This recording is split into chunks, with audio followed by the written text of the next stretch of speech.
এমন একটা ভান ধরে থাকতে হবে যেন আমি কিছুই বুঝিনি, সে কখন আমার পাশে আসছে আর আমার অবাক হয়ে যেতে হবে।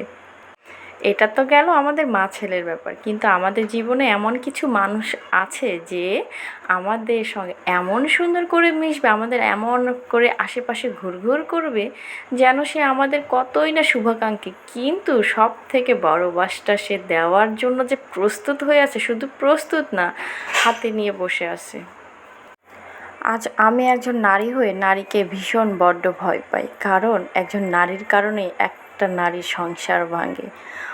অনেক ছোট ছোট বাচ্চাদের মাথার উপর থেকে বাবাহারা হয়ে যায়, বিচ্ছেদ ঘটে, সংসার ভেঙে যায় শুধুমাত্র এই কিছু নারীর কারণে। আবার এইসব নারীরা সমাজে এমনভাবে চেহারাটা দেখিয়ে বেড়ায়, কী আর বলবো, মনে হয় কিছুই তারা বোঝে না, কিছুই তারা করে নাই। আসলে চক্ষু লজ্জা না থাকলে যা হয়। যাই হোক, আমাদের জীবনেও তো এরকম কিছু কিছু মানুষ থাকে, হয়তো বা সেটা আপনাদের পাশের বাড়ির হতে পারে, নিজের ঘরের মানুষও হতে পারে। দেখবেন যে আপনার সঙ্গে এমনভাবে মিশবে বা আপনার সামনে এমনভাবে থাকবে যে কতই না ভালো, কিন্তু সে যে আপনার কত বড় ক্ষতি করার জন্য আপনার কাছে এসে থাকবে, সেই জিনিসটা আপনি কল্পনাও করতে পারবেন না। তাই আমাদের জীবনে চলার পথে নিজেকে বিশ্বাস করা ছাড়া অন্য কাউকে বিশ্বাস করা একদমই ঠিক না। নিজের